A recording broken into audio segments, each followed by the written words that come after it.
Hi everyone, welcome to Kichu's Kitchen. അപ്പോൾ ഇതെന്റെ first എപ്പിസോഡാണ്. അപ്പോൾ ഫസ്റ്റ് എപ്പിസോഡ് ആയതുകൊണ്ട് നിങ്ങൾക്ക് ഒരു ഡെസേർട്ട് തന്നു തന്നെ തുടങ്ങാമെന്ന് ഞാൻ വിചാരിച്ചു. അപ്പോൾ ഇന്ന് ഞാനിവിടെ കൊണ്ടുവന്നിരിക്കുന്നത് നല്ല ഹെൽത്തി ആയിട്ടുള്ള ഒരു ഡെസേർട്ടാണ്. നാളികേരം കൊണ്ടുള്ള ഒരു ഐസ്ക്രീമാണ് നമ്മളിന്ന് ഇവിടെ ചെയ്യാൻ പോണത്. അപ്പോൾ നാളികേരം എന്ന് പറയുമ്പോൾ നമ്മൾ മലയാളികളുടെ എല്ലാവരുടെയും ഒരു വീക്ക്നെസ് തന്നെയാണ്. മലയാളികൾ എല്ലാ കറികളിലും നാളികേരം അരച്ച് ചേർക്കും. ഇപ്പോൾ മീൻ കറി ആയാലും അവിയലായാലും അങ്ങനെ എല്ലാ കറികളിലും നമ്മൾ തേങ്ങ ഉപയോഗിക്കേണ്ട നമുക്കൊരു കറിയില്ല. അപ്പോൾ നമുക്ക് ഈ തേങ്ങയിൽ നിന്ന് കിട്ടുന്നതാണെങ്കിൽ ഹെൽത്തി ആയിട്ടുള്ള ഫാറ്റാണ് തേങ്ങയിൽ നമുക്ക് കിട്ടുന്നത്. അപ്പോൾ നമുക്കിത് എല്ലാവർക്കും എന്തായാലും ഇഷ്ടപ്പെടും. ചെറിയ കുട്ടികൾക്കായാലും വലിയവർക്കായാലും ഈ റെസിപ്പി എന്തായാലും ഇഷ്ടപ്പെടും. അപ്പം നിങ്ങളെല്ലാവരും ഇത് ചെയ്തു നോക്കണം. ഇതെല്ലാവരും ചെയ്തിട്ട് ഇതിൻ്റെ കമൻസ് എൻ്റെ അടുത്ത് പറയണം. അപ്പോൾ നമുക്ക് ഇതിന് വേണ്ട ഇൻഗ്രീഡിയൻസ് എന്തൊക്കെയാണെന്ന് നോക്കാം. ആദ്യം തന്നെ നമുക്ക് വേണ്ടത് നാളികേരപ്പാലാണ് നമുക്ക് വേണ്ടത്.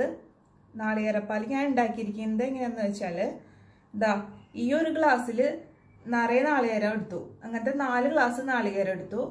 ഇതേ സെയിം ഗ്ലാസ്സിൽ തന്നെ 4 ഗ്ലാസ് വെള്ളം എടുത്തു. മിക്സിയിലിട്ട് അടിച്ചിട്ട് അതൊരു തുണി വെച്ചിട്ട് പിഴിഞ്ഞെടുത്തു.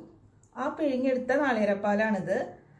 അതിനുശേഷം ഈ നാളികേരപ്പാലിനെ ഫ്രിഡ്ജിൽ വെക്കണം ഒരു 5 മണിക്കൂറെങ്കിലും. അങ്ങനെ 5 മണിക്കൂർ വെച്ച് കഴിയുമ്പോൾ അത് കണ്ടോ, അത് 2 ലെയറായിട്ട് കാണാൻ പറ്റും. അപ്പോൾ ഇതിലത്തെ ഈ മുകളിലത്തെ ലെയറാണ് നമ്മൾ ഐസ്ക്രീമിന് യൂസ് ചെയ്യുന്നത്. അതായത് തേങ്ങയുടെ ക്രീമാണ് ഈ മുകളിൽ അടിഞ്ഞിരിക്കുന്നത്. അപ്പോൾ നമ്മൾ ഇത് എടുത്തിട്ട് വേണം നമ്മൾ ഐസ്ക്രീം ഉണ്ടാക്കാൻ വേണ്ടിയിട്ട്. അത് നമുക്ക് ഈ ഒരു സ്പൂൺ വെച്ചിട്ട് നമുക്കിത് എടുക്കണം ക്രീം. പിന്നെ ഞാൻ യൂസ് ചെയ്തിരിക്കുന്നത് വിപ്പിംഗ് ക്രീമാണ് യൂസ് ചെയ്തിരിക്കുന്നത്. Whipping cream full fat whipping ക്രീമാണ് ഇവിടെ യൂസ് ചെയ്തിരിക്കുന്നത്. അൽമറയുടെ ആണെങ്കിൽ യൂസ് ചെയ്തിരിക്കുന്നത്. ഞാനിവിടെ UAE-യിലാണ്. ഇവിടെ ഇപ്പോൾ ഇങ്ങനത്തെ ബ്രാൻഡുകളൊക്കെയാണ് ഉള്ളത് കൂടുതലും കണ്ടിരിക്കുന്നത്. അപ്പോൾ നിങ്ങൾക്ക് ഏതാണോ താല്പര്യം അത് നിങ്ങൾക്ക് യൂസ് ചെയ്യാം കേട്ടോ. 500 ml വേണം നമ്മളിവിടെ യൂസ് ചെയ്യാനായിട്ട്. പിന്നെ ഞാൻ യൂസ് ചെയ്തിരിക്കുന്നത് കണ്ടൻസ്ഡ് മിൽക്ക് യൂസ് ചെയ്തിട്ടുണ്ട്. അതും അൽമറയുടെ തന്നെയാണ് ഞാൻ ഇവിടെ യൂസ് ചെയ്തിരിക്കുന്നത്. നിങ്ങൾക്ക് ഏതാണോ താല്പര്യം അത് യൂസ് ചെയ്യാം. നമ്മൾ കണ്ടൻസ്ഡ് മിൽക്ക് നമ്മുടെ മധുരത്തിനനുസരിച്ച് നമുക്ക് എത്ര മധുരം വേണോ അത്രയ്ക്ക് അതനുസരിച്ചിട്ട് ആഡ് ചെയ്ത് കൊടുക്കാം. പിന്നെ നമ്മൾ യൂസ് ചെയ്തിരിക്കുന്നത് നാളികേരത്തിൻ്റെ വെള്ളം യൂസ് ചെയ്തിട്ടുണ്ട്. അപ്പം നിങ്ങൾക്ക് നാളികേരത്തിൻ്റെ വെള്ളം കിട്ടിയില്ലെങ്കിൽ കരിക്കിൻ്റെ വെള്ളമായാലും യൂസ് ചെയ്യാം. പിന്നെ ഐസിങ് ഷുഗർ യൂസ് ചെയ്തിട്ടുണ്ട്. ഐസിങ് ഷുഗർ ഷോപ്പുകളിലൊക്കെ അവൈലബിൾ ആണ്. പക്ഷെ അതിൻ്റെ ഒന്നും ആവശ്യം നമുക്ക് ഇല്ല. നമുക്ക് സാധാരണ നമ്മുടെ പഞ്ചസാര മിക്സിയുടെ ചെറിയ ജാറിലിട്ട് അടിച്ചിട്ട് പൊടിച്ചിട്ട് എടുത്താൽ മതി. പിന്നെ ഇവിടെ ഐസ്ക്രീം ഗാർണിഷ് ചെയ്യാൻ വേണ്ടിയിട്ട് പേപ്പർ ബിസ്ക്കറ്റ് വെച്ചിട്ടുണ്ട്. വാനിലയുടെ ആണ് ഞാൻ അവിടെ വെച്ചിരിക്കുന്നത്. നിങ്ങൾക്ക് ഏതാണോ താല്പര്യം, അതായത് ഇപ്പോൾ സ്ട്രോബെറി ചോക്ലേറ്റ് ഒക്കെ ഉണ്ടല്ലോ, നിങ്ങൾക്ക് അതിൽ ഏതാണോ താല്പര്യം അത് വയ്ക്കാം. പിന്നെ ഗാർണിഷ് ചെയ്യാൻ വേണ്ടിയിട്ട് ടൂട്ടി ഫ്രൂട്ടി ഇവിടെ യൂസ് ചെയ്തിട്ടുണ്ട്. അപ്പോൾ ഇൻഗ്രീഡിയൻസ് ഒക്കെ എല്ലാവർക്കും മനസ്സിലായെന്ന് വിചാരിക്കുന്നു. അപ്പോൾ നമുക്ക് ഇനി ഇത് എങ്ങനെ ഉണ്ടാക്കണേന്ന് നോക്കാം. ആദ്യം തന്നെ നമുക്ക് ഈ മുകളിലത്തെ ലെയർ, അതായത് ക്രീമിൻ്റെ ലെയർ, കോക്കനട്ട് ക്രീമിൻ്റെ ലെയർ നമുക്ക് സെപ്പറേറ്റ് ചെയ്തൊരു പാത്രത്തിലേക്ക് ഇടണം. അപ്പം നമുക്ക് അത് സെപ്പറേറ്റ് ചെയ്യാം. അതൊക്കെ ഇതിൻ്റെ മുകളിൽ നിന്ന് ഇങ്ങനെ ക്രീം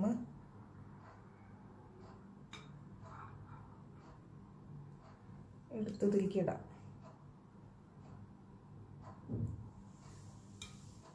ഇത് അത്ര ബുദ്ധിമുട്ടുള്ള കാര്യമൊന്നുമല്ല, നമുക്ക് പെട്ടെന്ന് തന്നെ ചെയ്തെടുക്കാം. അപ്പം നമ്മളിത് ആ നാളികേരപ്പാലിൽ നിന്ന് അതിൻ്റെ മുകളിൽ അടിഞ്ഞു കഴിഞ്ഞിരുന്ന ആ നാളികേരത്തിൻ്റെ ക്രീമിനെ നമ്മൾ മാറ്റി ഒരു പാത്രത്തിലേക്ക് ആക്കി വെച്ചിട്ടുണ്ട്.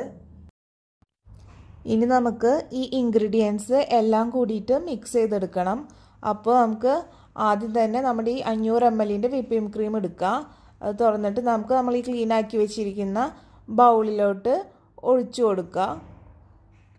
അപ്പോൾ നമുക്ക് നമ്മുടെ ഈ വിപ്പിംഗ് ക്രീമിനെ ഒന്ന് വിപ്പ് ചെയ്തെടുക്കണം. ഞാൻ അതിന് വേണ്ടിയിട്ട് ഇലക്ട്രിക് ഹാൻഡ് മിക്സറാണ് ഇവിടെ യൂസ് ചെയ്യുന്നത്. ജീപ്പാസിൻ്റെ ആണ് യൂസ് ചെയ്യുന്നത്. നിങ്ങളുടെ കയ്യിൽ ഇപ്പോൾ ഇലക്ട്രിക് ഹാൻഡ് മിക്സർ ഒന്നും ഇല്ലെങ്കിൽ നിങ്ങൾക്ക് മിക്സ് വെച്ചിട്ടായാലും ഇത് വിപ്പ് ചെയ്തെടുക്കാവുന്നതാണ്. നമ്മൾ ആദ്യം ശ്രദ്ധിക്കേണ്ടത് നമ്മൾ മാക്സിമത്തിൽ ഇട്ടിട്ട് വേണം ക്രീമൊക്കെ വിപ്പ് ചെയ്തെടുക്കാൻ വേണ്ടിയിട്ട്. അപ്പോൾ നമുക്ക് സ്റ്റാർട്ട് ചെയ്യാം. അപ്പോൾ ഇതാ നമ്മുടെ ക്രീം ഇവിടെ നന്നായിട്ട് വിപ്പ് ചെയ്ത് വന്നിട്ടുണ്ട്. ഇതുപോലെ വിപ്പ് ചെയ്ത് വന്നിട്ടുണ്ട്. ഇത്രയ്ക്ക് വിപ്പായാൽ മതി. നമ്മൾ ഇപ്പോൾ കേക്കിനൊന്നും ആക്കണ അത്രയ്ക്ക് വിപ്പാവണ്ട. കേക്കിനാക്കണമെന്ന് പറയുമ്പോൾ കുറച്ചും കൂടി ഒന്ന് ടൈറ്റായിട്ട് ക്രീം വിപ്പാവണം. ഇതിപ്പോൾ നമുക്ക് ഇത്രയ്ക്ക് മതി. അപ്പോൾ ഇനി ഇതിലേക്ക് നമുക്ക് നമ്മുടെ കണ്ടൻസ്ഡ് മിൽക്ക് നമ്മൾ എടുത്ത് വെച്ചിട്ടുണ്ടല്ലോ, അതൊരു 2 ടീസ്പൂൺ ആദ്യം ഒന്ന് ആഡ് ചെയ്ത് കൊടുക്കാം. 2 ടേബിൾ സ്പൂൺ ഇട്ടാ, ടീസ്പൂണല്ല.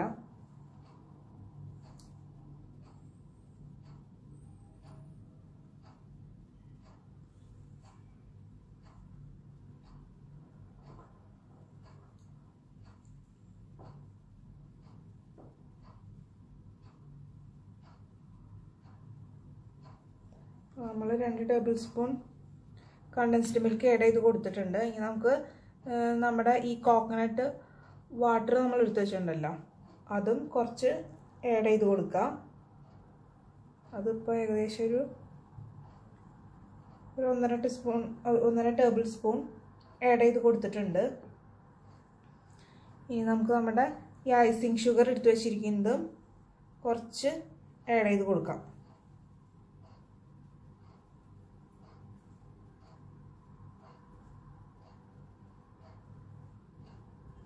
ഇത് നമ്മുടെ മധുരത്തിനനുസരിച്ചിട്ടാണ് നമ്മൾ ആഡ് ചെയ്യേണ്ടത് കേട്ടോ. ഇനി ജസ്റ്റ് ഇത് വെച്ചിട്ടൊന്ന് എല്ലാതും കൂടി വെച്ചിട്ടൊന്ന് ഈ സ്പൂൺ വെച്ചിട്ട് നമുക്കൊന്ന് മിക്സ് ചെയ്യാം.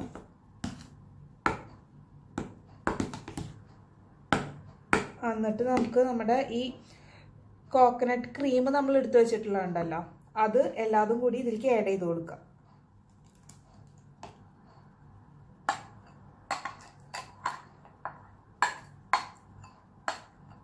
ഇപ്പോൾ നമ്മൾ കോക്കനട്ട് ക്രീമെല്ലാം ഇതിലേക്ക് ആഡ് ചെയ്തിട്ടുണ്ട്. അതിനൊന്ന് നമുക്ക് ഇത് വെച്ചിട്ടൊന്ന് ജസ്റ്റ് മിക്സ് ചെയ്തിട്ട് നമ്മളുടെ ഈ ഇലക്ട്രിക് മിക്സർ വെച്ചിട്ട് നമുക്കൊന്ന് മിക്സ് ചെയ്യാം. അപ്പോൾ എല്ലാ ഇൻഗ്രീഡിയൻസും നന്നായിട്ട് മിക്സ് ആയി കിട്ടും. അപ്പോൾ ഞാനിത് ടേസ്റ്റ് നോക്കി ഒന്ന്.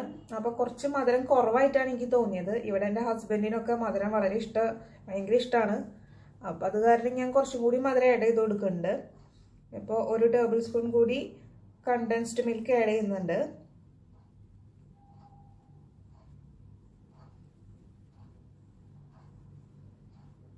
അപ്പോൾ മൊത്തം ഞാനിതിൽ 3 ടേബിൾ സ്പൂണാണ് ഇപ്പോൾ ആഡ് ചെയ്തിരിക്കുന്നത്. ഇനി കുറച്ച് ഐസിങ് ഷുഗറും കൂടി ആഡ് ചെയ്ത് കൊടുക്കുന്നുണ്ട്.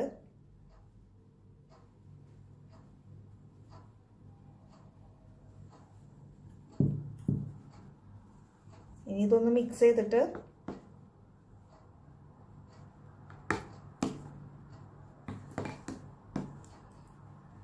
ഇതാണ് ഇതിൻ്റെ കൺസിസ്റ്റൻസി ലെവല്. ഇത്ര ആയിരിക്കണം നമ്മൾ ഐസ്ക്രീം ഉണ്ടാക്കുമ്പോൾ. അപ്പോൾ ഇത് നമ്മൾ ശ്രദ്ധിക്കേണ്ട കാര്യമാണ് കൺസിസ്റ്റൻസി ലെവല്. ഇതിനെ ഒരു പാത്രത്തിലോട്ട് ഒഴിച്ചിട്ട് ഫ്രീസറിൽ വെക്കാം.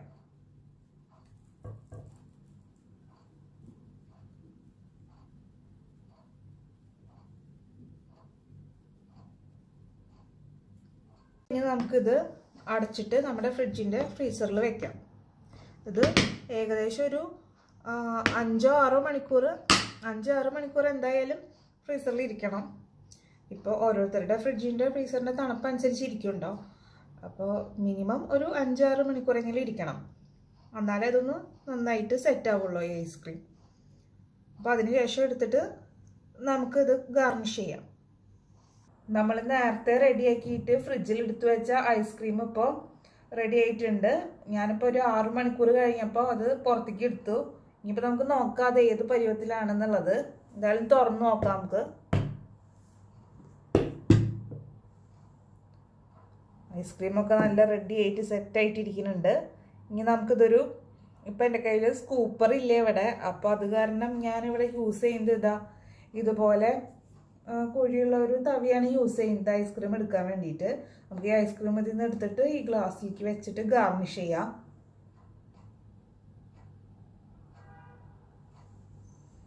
നമുക്കിനി നമ്മുടെ ഈ ഐസ്ക്രീം ഒന്ന് ഗാർണിഷ് ചെയ്യാം. ഈ ടൂട്ടി ഫ്രൂട്ടി വെച്ചിട്ട് നമുക്ക് ഗാർണിഷ് ചെയ്ത് വയ്ക്കാം ഐസ്ക്രീമിനെ. ഈ വേഫർ ബിസ്ക്കറ്റ് എടുത്തിട്ട് ഇതിൻ്റെ സൈഡിൽ ഇങ്ങനെ വെക്കാം.